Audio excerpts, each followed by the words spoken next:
Susan Speakman says, will the Republicans ever actually repeal Obamacare, or will they utterly fail at a task for which they had nearly 6 years to prepare for, and because of which most of them got reelected? And if they do fail, will we keep either the House or the Senate in 2018? These are kind of the in the weeds questions that I don't really have any more answer on than anybody else, I guess, but that won't stop me from giving you my opinion on it.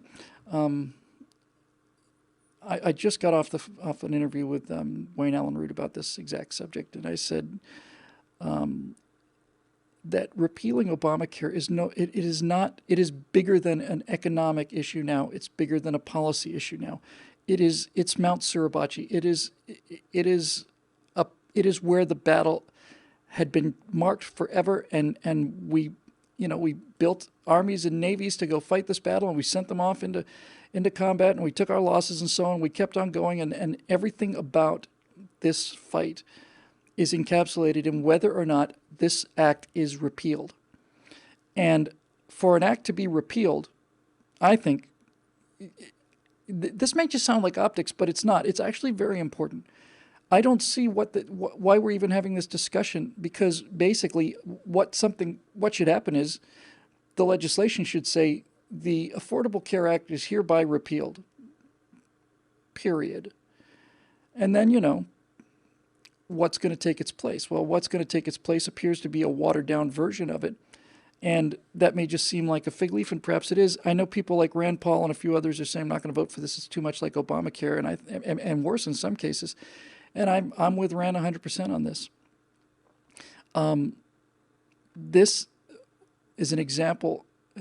Like so many of you, I'm so disappointed in and angry with the Republicans in Congress who've been telling us for 7-8 years now that just give us the power. We go, okay, here's the House of Representatives. Well, we can't really stop it or reverse it, but all right, here's the House and the Senate. Here's the House, the Senate, and the presidency, and then finally they've got the means to simply just do it. And not only won't they do it, they don't have a plan. They're not prepared. They don't have the courage. Some of my constituents back home really like parts of Obamacare. Well, you should have said that when you were running for office as a Republican. So here's the thing. I think I've made this analogy before. When you've got so much weight on the present system, the present legal and administrative system, and just how healthcare is done in this country, there's just so much weight on top of it. You can't simply say, all right, we're going to leave that and we're going to go somewhere else. I think I've said it's like if you have a bunch of people living in a tenement building and you want to put them in individual houses and private property and teach them how to take care of the place and all the rest of it, that's a noble goal and a long-term goal, because you cannot begin this process by burning down the tenement while there are people still in it. You just can't do it. Even if you were in a place which I would find morally repugnant, if you were even in that place, it just wouldn't work practically. People's lives would be dependent on it. They'd fight tooth and nail. So my question is, why don't we say we're going to repeal this, repeal it in name officially, throw in this, whatever this stopgap measure is, but also say, here is a provision for people who want to use the free market system. And I know that sounds very naive and very simplistic, but that's what I would do. I would set up a parallel track. So basically what I would be saying is, for those of you who are covered by Obamacare now and all of the claims that the Democrats are making about how 24 million people are going to be put on the edge of a cliff and just pushed into the sea by Dick Cheney smoking a cigar with a Arctic fox stole around his neck. For those of you who are worried about that, this bill will maintain those safety nets as we know it today, temporarily. That's the compromise you have to do to get people out of this tenement into the new building. But however, we are hereby announcing that that we're no longer going to restrict insurance companies to having to stay within a state. We're gonna basically encourage all kinds of independent work. We'll give tax breaks to doctors who want to do it. We're just going to basically start the free market alternative and run it parallel to the existing healthcare catastrophe, and just let it do its job. Just give it. You don't even have to start it. You just have to get out of its way. Just get out of its way. change the laws so that if you want to do something where you set up your own little cooperative healthcare fund, and you've got kind of this concierge medicine where you've got a doctor and there's 200 families and everybody's pitching in $100 a month, whatever.